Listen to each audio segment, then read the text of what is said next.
Fala galera, tudo bem com vocês? Eu me chamo Manuel Guimarães, sou médico, me formei em 2020, na metade, servi ao Exército Brasileiro em 2021, na fronteira do Brasil com a Bolívia, no Acre, numa cidade chamada Epitaciolândia.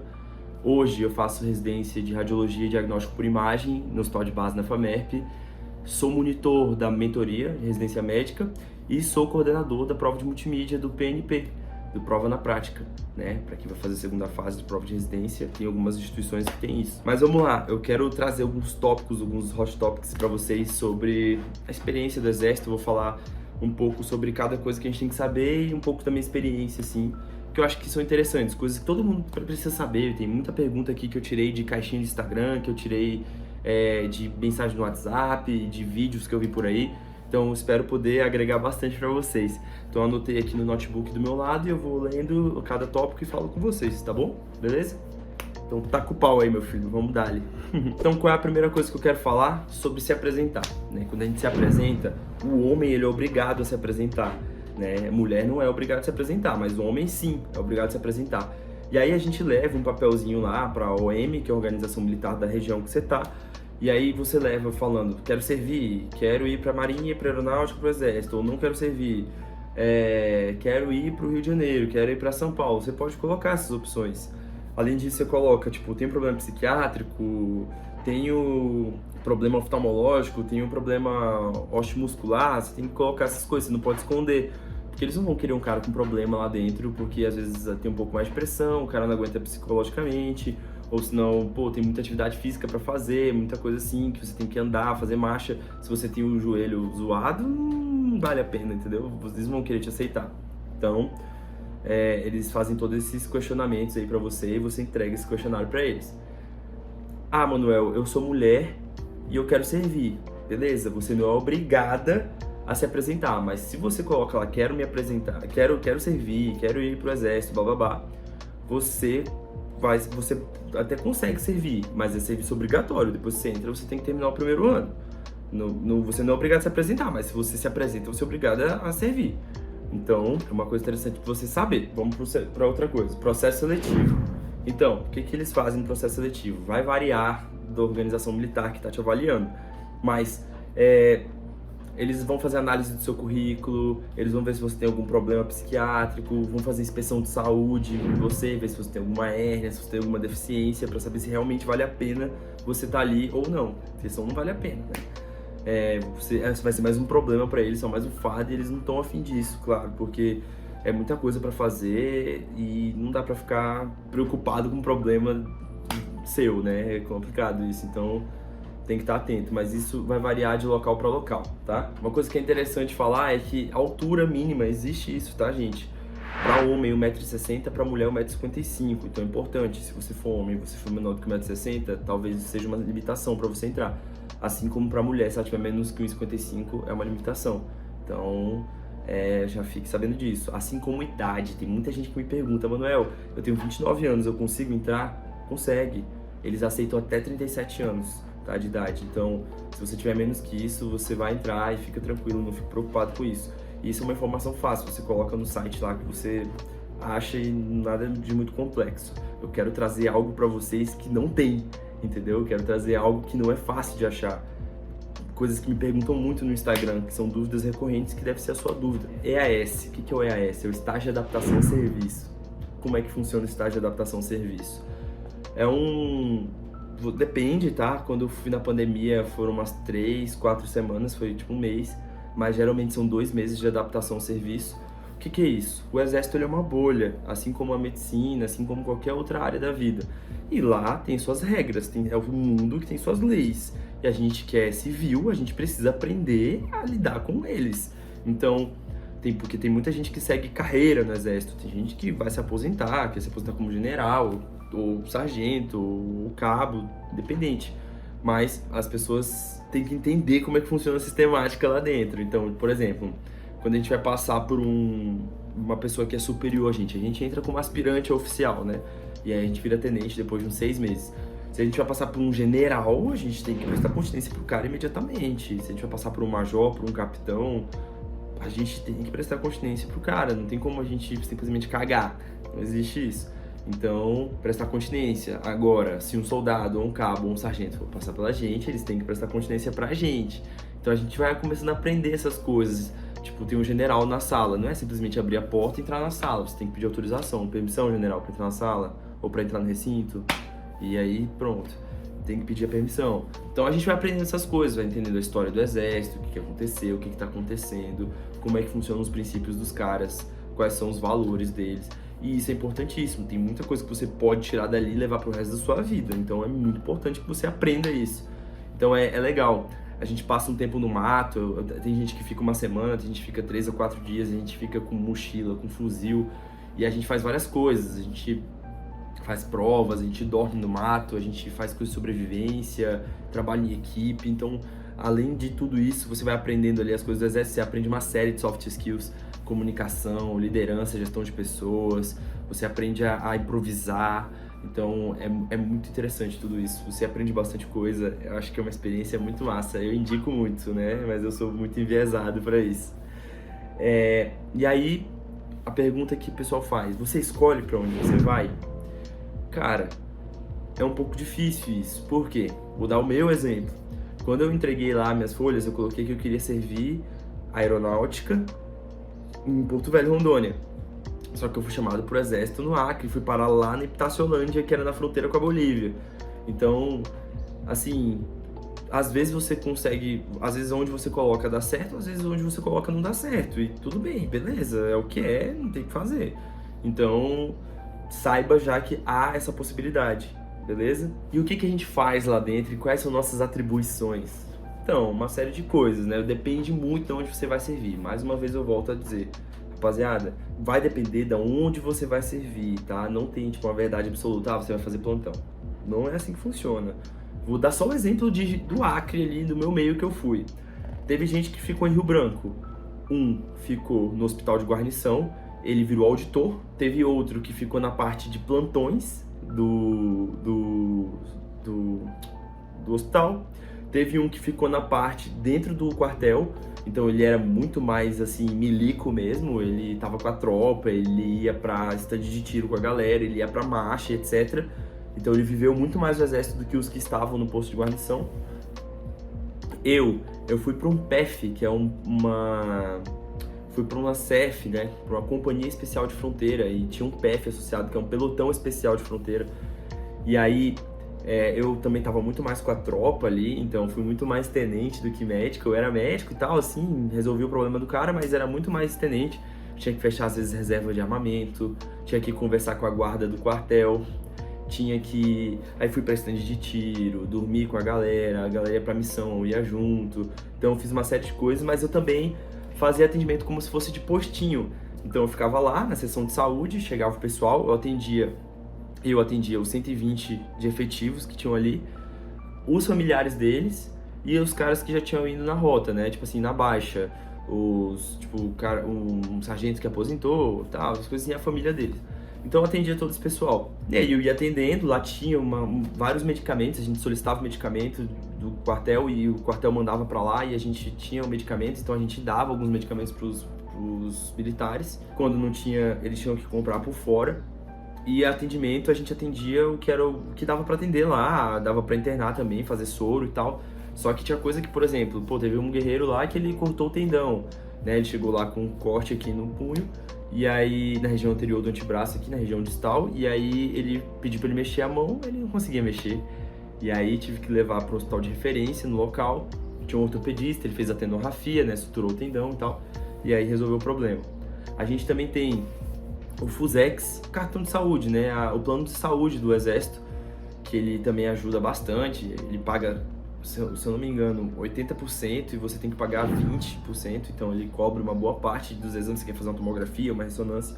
Fora as clínicas e os médicos que atendem esse plano, né, na região.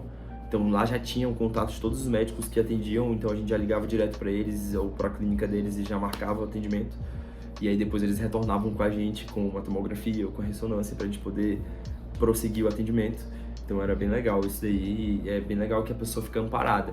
E na maioria das vezes já desconto automático, já no contra-cheque, é um valor baixo, então não faz nem muita diferença e você tá sempre amparado ali.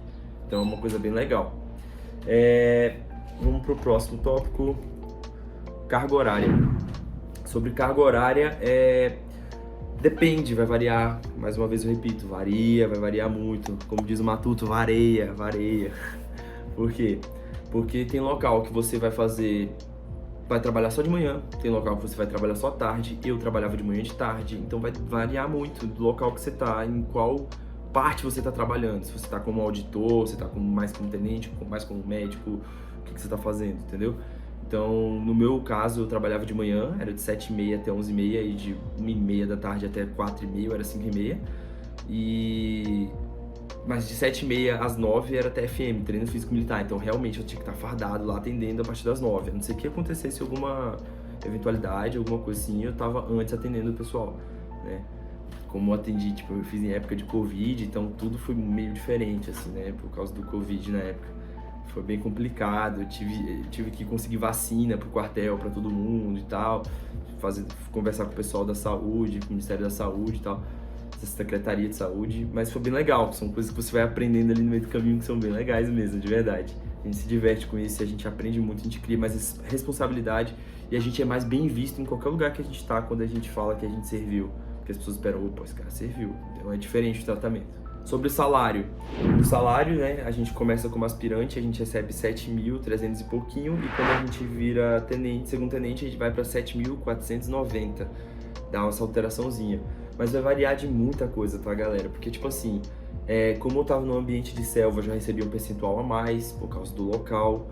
E como eu fui para um lugar que era de fronteira, eu recebia um adicional de 2% ao dia. Então, como eu ficava, tipo, 30 dias por mês, era 60% ao mês. Então eu recebia meu salário, mais esses 30%, mais o negócio da selva, ia para uns 12 mil que eu recebia. Então foi bom o salário, mas na maioria das vezes você vai receber 7 e pouco ali, tá? Mas você tem uma série de benefícios, e isso é uma coisa interessante também da gente saber, porque a gente entra meio perdido nisso, e a gente vai aprendendo quando a gente tá lá no meio do jogo. Que é o quê? A gente tem 13º, geralmente 13º eles entregam metade no meio do ano e metade no final. Tem férias, tá? De receber férias, mas não de ter férias. A gente não tem férias, tá, galera? No primeiro ano, quando você serve, você não tem férias. Você só vai ter direito a férias se você continuar servindo. Então, a partir do segundo ano, você consegue ter férias. No primeiro ano não existe férias, tá bom? E uma coisa que no meu caso, para eu que fui para um pelotão especial de fronteira, eu tinha uma coisa chamada arejamento. O que é o arejamento? Era pra arejar a cabeça. Então, tipo, eu tive uma semana no primeiro semestre e uma semana no segundo pra poder viajar e fazer o que eu quisesse. Podia ficar lá? Podia, mas eu não precisava ir, era como se fossem as férias de uma semana. Que eu tive pra poder dar uma arejada e poder ter sanidade mental pra conseguir seguir, né? Porque eu fiquei muito distante de tudo. E outra coisa que é interessante é o auxílio bagagem. O que é o auxílio bagagem? Por exemplo, eu sou de Porto Velho, eu fui chamado pra servir em Rio Branco. Então, pô, eu tô indo pra lá, não é porque eu quero, porque os caras me chamaram. Então você recebe um auxílio por causa disso, um auxílio transporte, entendeu? E isso é uma coisa legal. E aí depois fui de Rio Branco pra ir pra Tailândia, então teve outro auxílio. E depois eu volto, né? Tipo, eu saí do Acre e eu fui pra São Paulo direto, né? Eu fui pra São José do Rio Preto.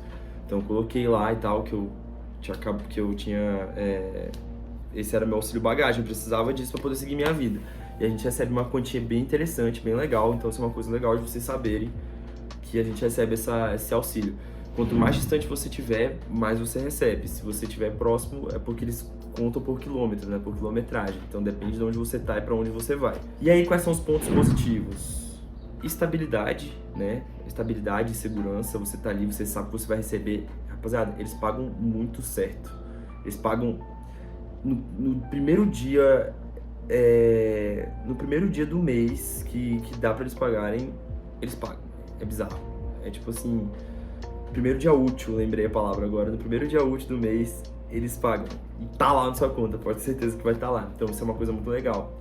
É seguro, né, porque tem ali a tropa sempre com você e tal, é uma coisa que traz muita segurança pra você. E é um trabalho relativamente tranquilo. Você vai estar um pouco sugado por causa do meio, mas o trabalho é tranquilo, não é um trabalho, nossa, meu Deus. Não é assim, é relativamente tranquilo. Alguns pontos negativos. Você tem que estar sempre à disposição dos caras. Então, tipo assim, você vai ter uma missão, meu nome de guerra era Guimarães.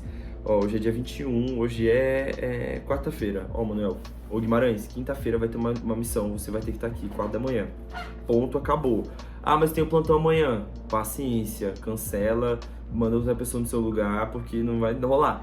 Então tem todas essas coisinhas aí que são pontos negativos, que a gente sempre tem que estar à disposição. Então, se você tem um plantão, você tem que tentar passar esse plantão para outra pessoa. Se você ia viajar, tchau, você vai ter que ir para esse negócio, porque você é obrigado a ir.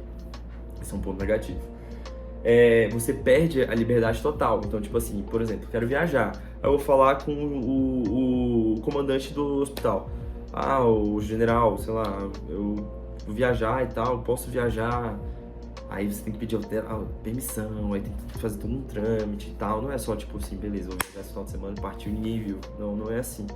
Então, outra coisa que é complicada, que é um ponto negativo.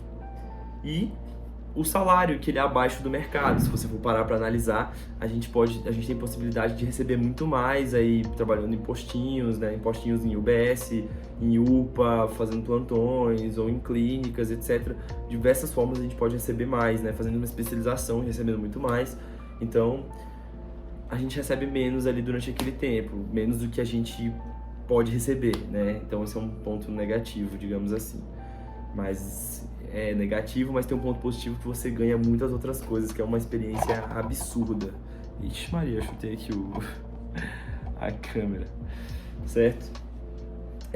Outra coisa que é interessante cabelo tem que estar sempre muito alinhado, sempre cortado, e barba tem que estar feita. Agora que eu tô fora do exército, eu tô barbudão. Mas lá eu tinha que fazer a barba todos os dias. Todos os dias. Se você não faz um dia, dá pra ver que você não fez. Você leva esporro, você pode ser punido, pode acontecer uma série de coisas. Seu coturno sempre engraxado, a roupa sempre alinhada, tem que estar sempre assim, rapaziada. É assim que funciona lá dentro. E essa é uma coisa que você vai levar para a sua vida. Se você tiver com a barba sempre arrumada, né, ou sem barba, com o cabelo sempre arrumado, sempre curto, a roupa sempre alinhada, o tênis sempre limpo, você é visto de uma maneira diferente de um cara que está mais jogado, de um cara que não cuida da própria aparência. E isso é uma coisa muito importante, isso diz muito sobre você. Então são aprendizados que a gente tem lá dentro que a gente pode levar pro resto da nossa vida. Pergunta, tipo assim, Manuel, dá pra fugir? Tipo assim, dá pra parar? Como é que funciona? A única forma de você sair que eu vi era de gente que, tipo assim, não aguentava nada do físico ou tinha muito problema psiquiátrico ali. Aí eles preferem afastar, porque aí vai ser problema. Mas se você tem saúde, se você tem todas essas coisas, é muito difícil, ainda mais no ano obrigatório. Como é que funciona sobre porte de arma, posse de arma? É muito fácil da gente tirar o porte de arma quando a gente tá lá dentro, ainda mais como um oficial. Você precisa comprar uma arma, você ganha o porte de arma. Você precisa comprar uma arma e tem todos os trâmites que eles fazem lá, a parte burocrática é bem mais fácil. E aí você consegue ter o porte de arma. Só que quando a gente sai, é um pouquinho diferente. Porque se dependendo da arma, você pode continuar com o porte. Às vezes você vai ficar só com a posse da arma, você só vai poder ter em casa ou no seu sítio. Você não vai poder ficar andando com a arma ali. Eu optei por não ter porte de arma porque eu acho que ia ser um problema pra mim, isso ia ser uma preocupação a mais, não era uma coisa que me interessava muito. Mas é uma possibilidade, se você gosta, tudo bem, tem muita gente que faz isso, tá? Dá pra fazer residência dentro do exército? Dá, rapaziada, dá pra fazer residência dentro do exército, tá? Se você for seguir carreira ou se você for tipo um temporário mais de um ano, você consegue, você conversa ali quer dizer, vai depender. Você conversa com o seu comandante ali do local, se você estiver no seu segundo ano ali, com a tropa, né? Você fala com ele pra ver se consegue alinhar o tempo da residência, tipo, o seu momento livre da residência, você trabalha no exército, pra você ficar pegando plantão e tal. Mas isso vai depender muito do comandante, não é tipo uma regra, é o que eu tô te falando. Tudo é muito variável, então entendam que tem todas essas possibilidades que eu tô falando pra vocês mais um pouco. Tá? Então, e também se você estiver seguindo carreira, você fica 2 anos com a tropa ali e tal, e depois você pode fazer ou residência da própria força, ou você pode fazer residência em alguma grande universidade, ou numa universidade, ou numa outra instituição, tanto faz. E aí você também vai estar trabalhando no exército e fazendo residência ao mesmo tempo. Isso pode acontecer? Sim. Tem uma coisa que é muito importante, rapaziada, e que isso aqui foi uma coisa que eu usei, uma estratégia que eu adotei, que serviu muito e que eu indico pra caramba. Segura a vaga da residência se você entrar no exército. Ah, Manuel, mas eu quero entrar na residência logo de cara, eu vou perder tempo indo pro exército. O que eu fiz? Eu passei na residência e optei por servir. Então, quando eu passei, eu já estava no exército. E aí, eu simplesmente peguei uma cartinha falando que eu estava servindo, mandei lá para a instituição, pro hospital de base pela FAMERP. Coloquei, ó, tô servindo aqui e tal. Eles falam, beleza, sua vaga tá guardada. E é a única forma que eu sei que segura a sua vaga. Minha vaga foi guardada, quando chegou no final do ano, eu falei, ó, o exército vai acabar e tal, aí a gente tem que mandar um papelzinho falando pra eles eu até tinha que ter anotado aqui o nome, o papelzinho que a gente entrega pra eles, que é como se fosse assim, tá tudo certo, não tenho nada de alteração, servi o exército no tempo que eu tinha que servir e eu posso seguir minha vida. Você entrega isso pra eles, eles falam, beleza, então pode vir esse ano, manda só o resto da documentação e dia 1º de março esteja aqui. Foi isso que aconteceu comigo, foi bem tranquilo. Ah, Manuel, se eu quiser desistir no meio do caminho, eu posso? Tipo, entrei no exército, segurei minha vaga.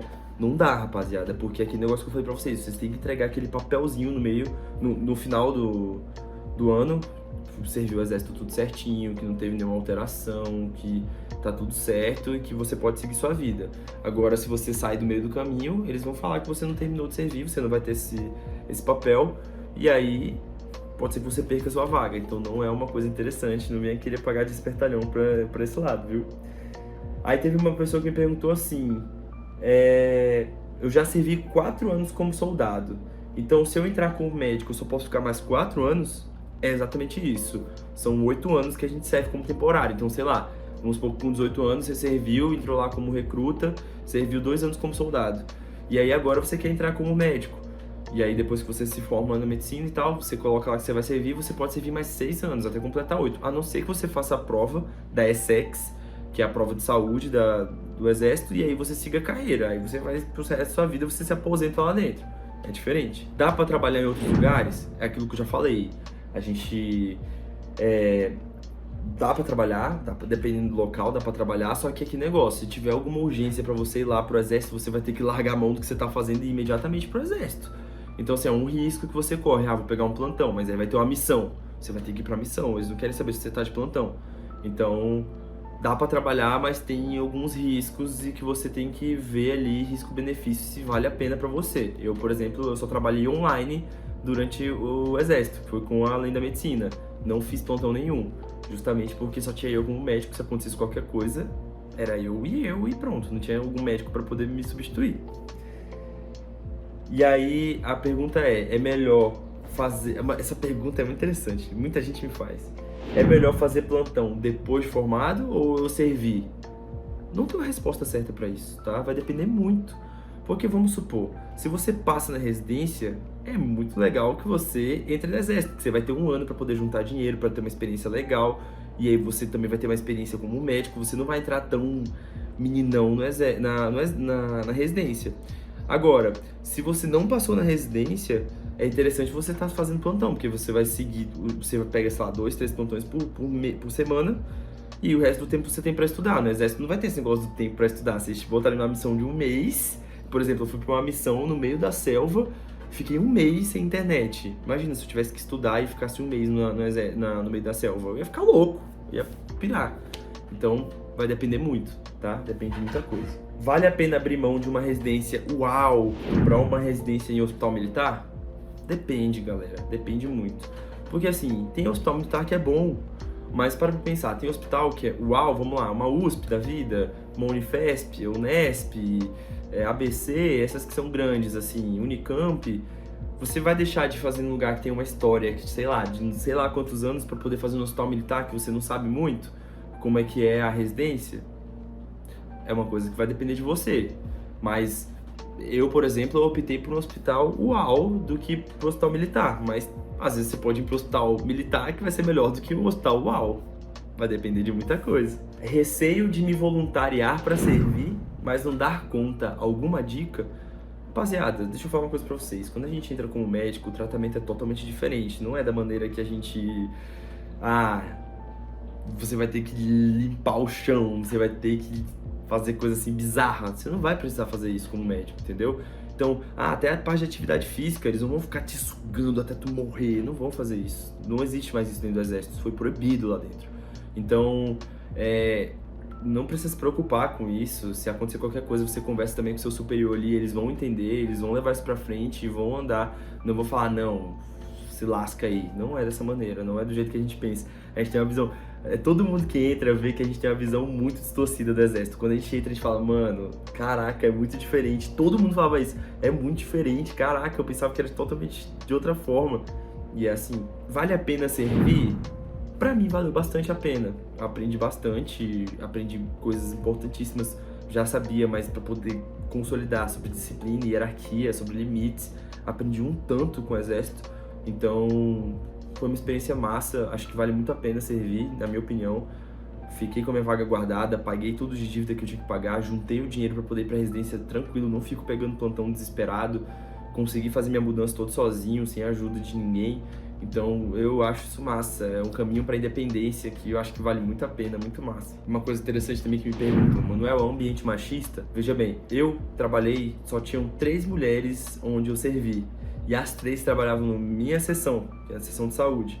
Tinha a enfermeira, tinha a dentista, a farmacêutica e a sargento de saúde. Nunca vi ninguém faltar com respeito com elas.